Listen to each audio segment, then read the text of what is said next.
welcome to my garden in November. A typical November day. Blowy, raining, seagulls making a racket. But the garden itself for November, it would be looking good in what you would regard as an ordinary year. It would be looking good in October. Looking like this. Stuff is still growing, stuff is still flowering, it all looks green and lush. I would expect to be cutting things down and clearing things away, but I'm not. Really quite an odd year, aren't they all?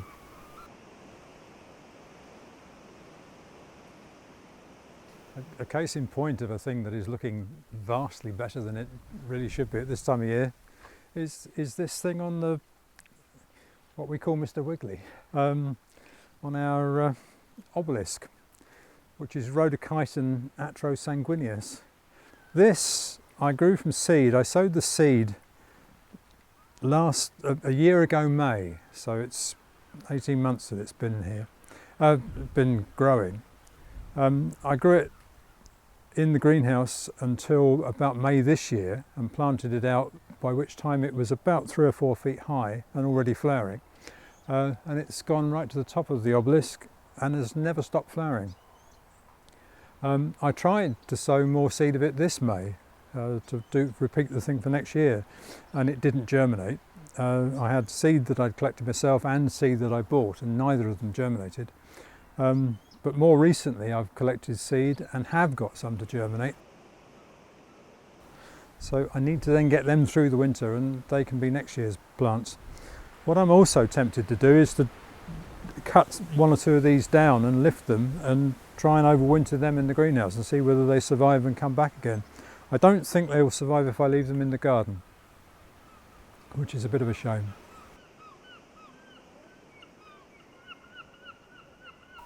In my propagator here,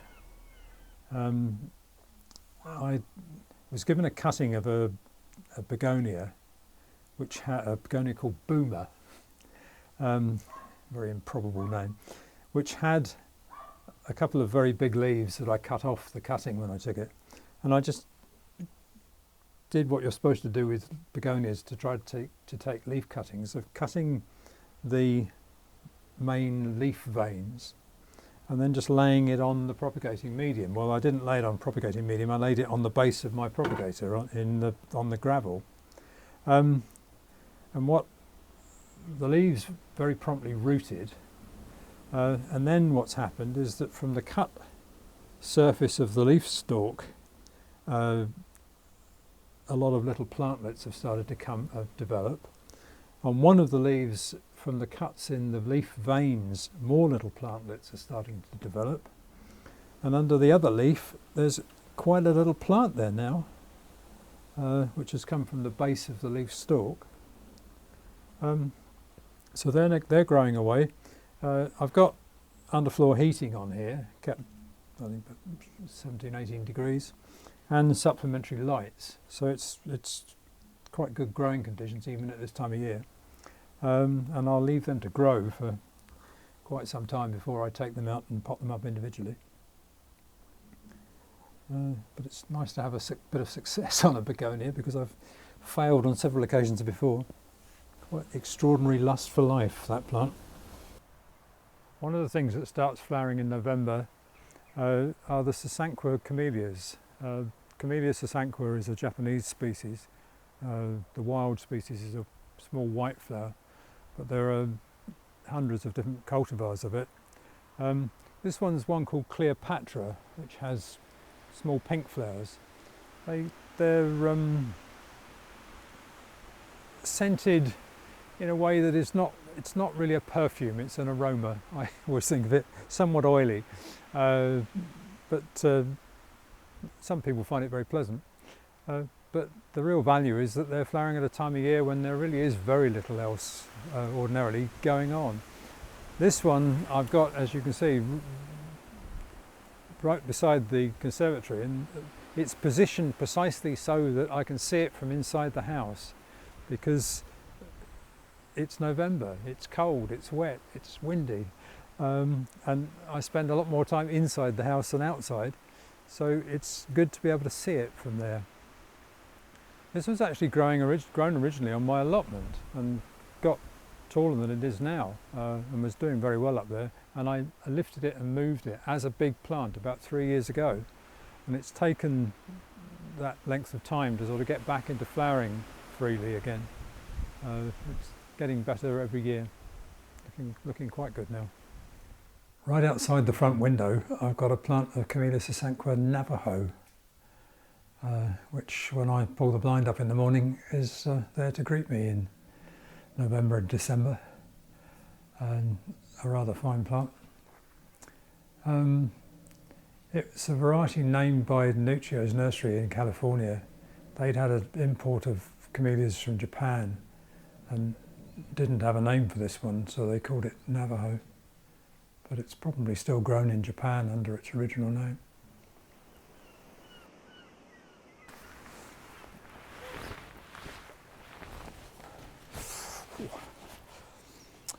Well, in a smallish garden, I find that as a keen gardener, I find myself kind of making work for myself in order to keep myself occupied. One of the things that we do quite a lot of is to grow borderline hardy plants, rather a lot of them.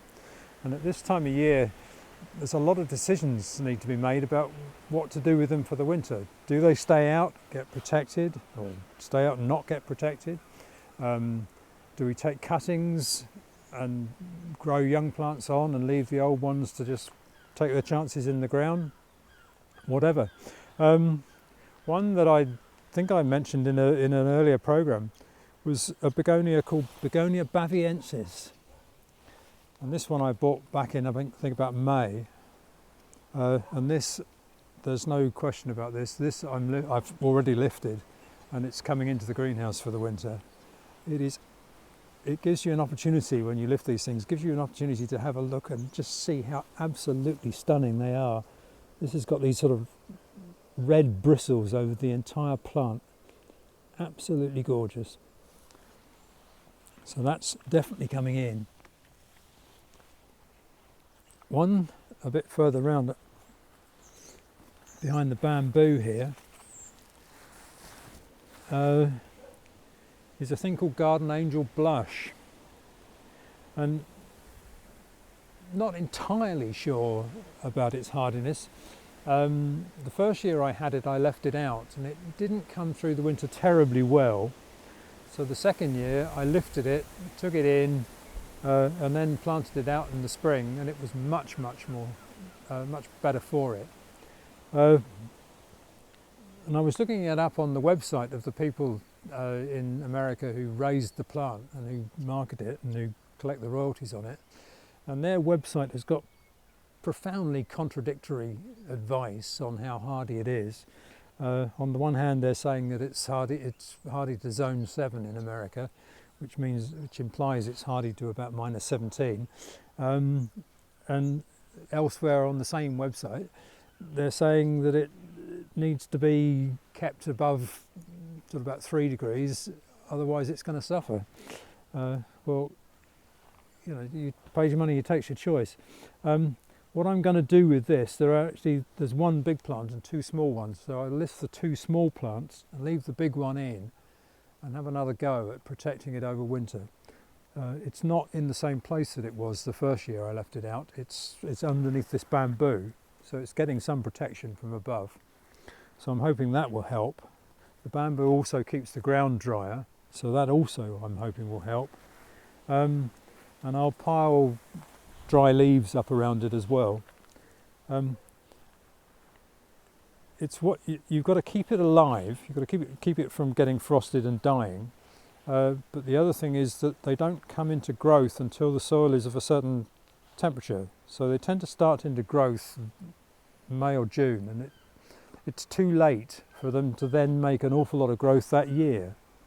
So it's a combination of 2 things. It's both keeping it alive and then getting early growth, if you're going to get a plant that really performs. But it's been a real highlight of the garden, so I'm very keen that it should perform just as well next year. It's a begonia that goes under the name of U614 because it was collected by Michael Wickenden of Cali Gardens, the late Michael Wickenden, sadly, in northern India, and I think originally tentatively identified as Begonia sycamensis, but subsequently it was realised that that wasn't what it was at all.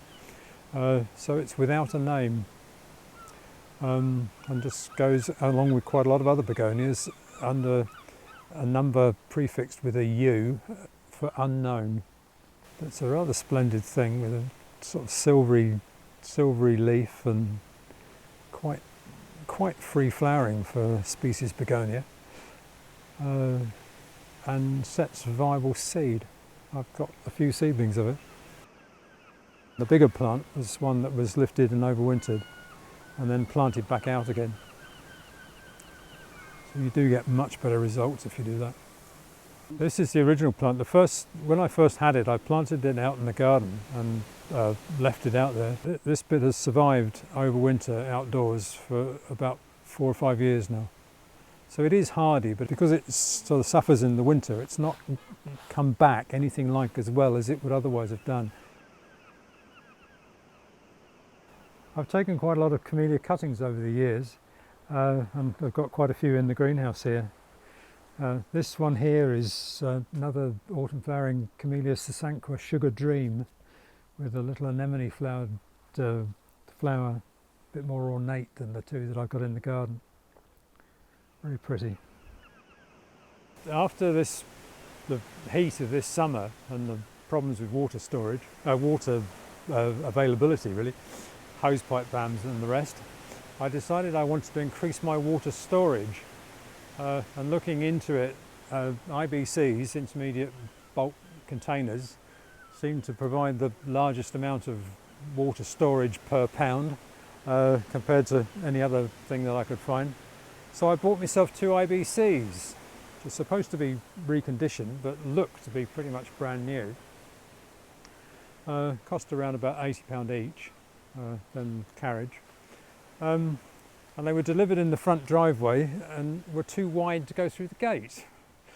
So I had to get a colleague to come and help me lift them over the gate. We took the tank out of the cage, lifted the cage over the gate, then lifted the tank over the gate, carried them up to here and put them in here. They can be stacked one on top of another and still filled. They're being filled from the roof of the house, but I don't want them over by the house underneath the downpipe because they could just be in the way and would look hideous. So I wanted to hide them away in the corner, as I've done. So what I've done is to fill them by pumping the water. The water from the house roof feeds into a big tank down by or near the house, with a submersible pump in it, and I've filled these 2 tanks up by pumping water into them and then shutting the tap. So I've got 2,000 litres of water there, and I will be able to gravity feed it back down to the system down the bottom. The tanks are black, so they shouldn't get any problems with algae making the water go green. So all good. Right, this is a plant. This is yet another begonia, another Michael Wickenden collection, known as Mishmi Silver, and it's probably hardy, just about. But again, it's much better if it's lifted and overwintered under cover. And the other thing is that for one of these supposedly wild collected begonias, it's got a very, very showy white flower which it produces in about December, and it's not going to do that if it's left out in the garden. So I'm going to lift it, which I will do with a fork, just carefully getting the fork in and underneath it, prizing this plant, which was in a pot last year, so it should have a fairly fairly tight root ball.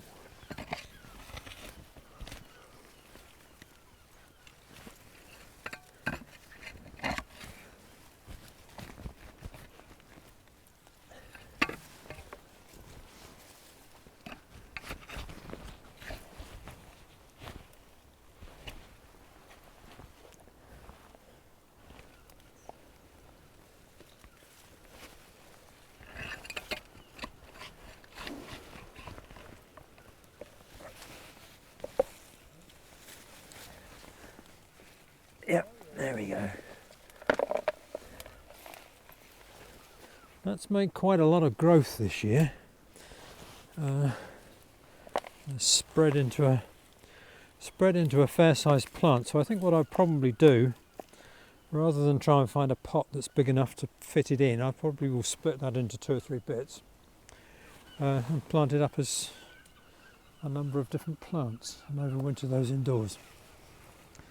But it's a very handsome thing in leaf. Bit of a silvery bit to it, but lovely red underneath as well.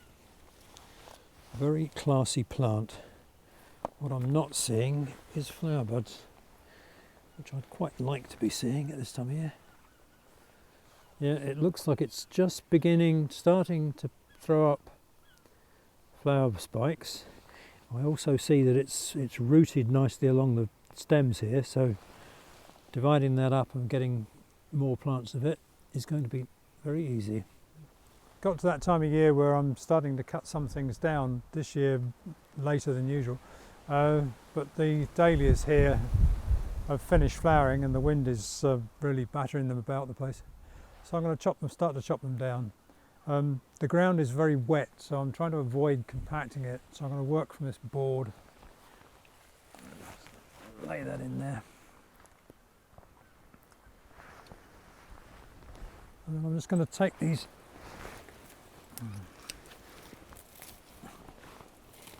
string where I tied them up earlier.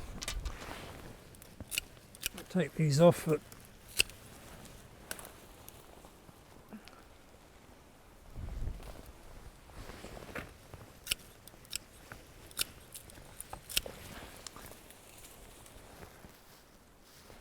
sort of 4 to 6 inches above the ground, I suppose.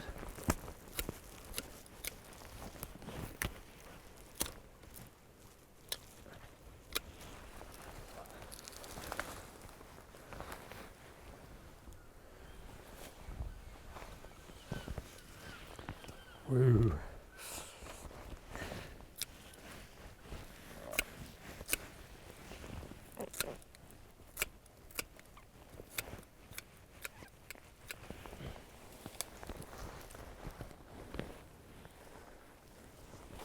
All of this will just get put through the shredder and probably end up on my allotment.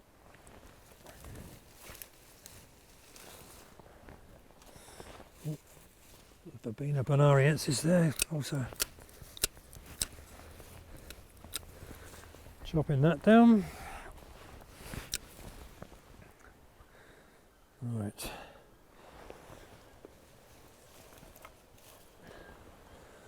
Go in a bit further.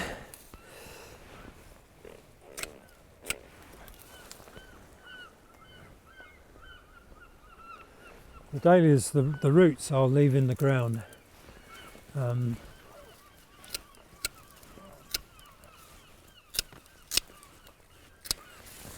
Pile a bit of mulch over the top of them just to give them a bit of extra protection.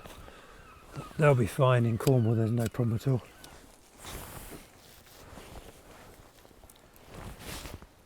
Whew, what else have we got here?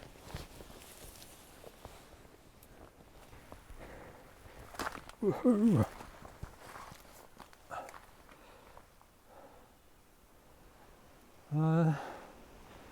Yeah, I think the cannas I'll leave for the time being.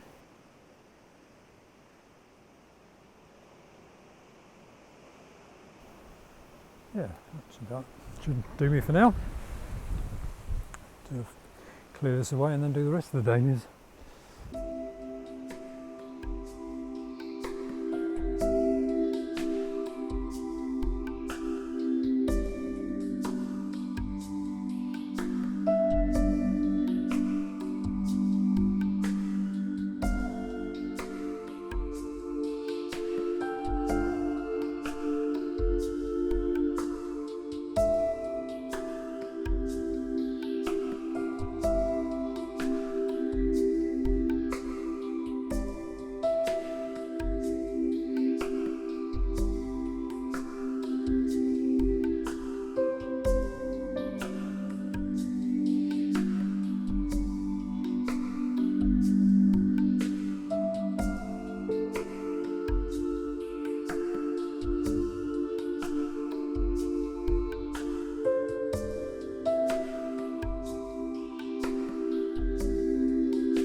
could be forgiven for thinking that we'd planted some nasturtiums here, but actually I don't think we planted them at all. May have been one or two last year, but this lot is just self-sown and has gone in the last couple of month or 6 weeks. It's gone absolutely berserk, so it's got to go.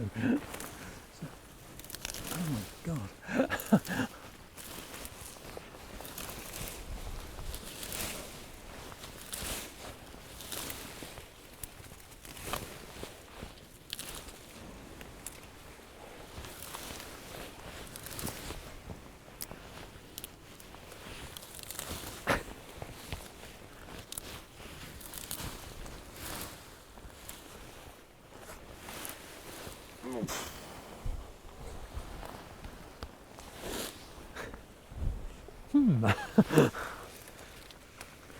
That's a plant out of control.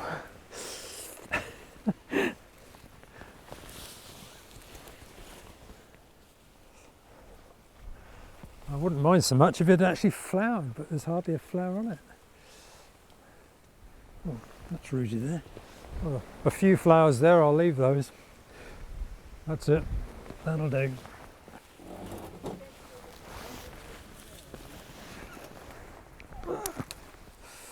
Oh, sorry, I'm getting a bit carried away here.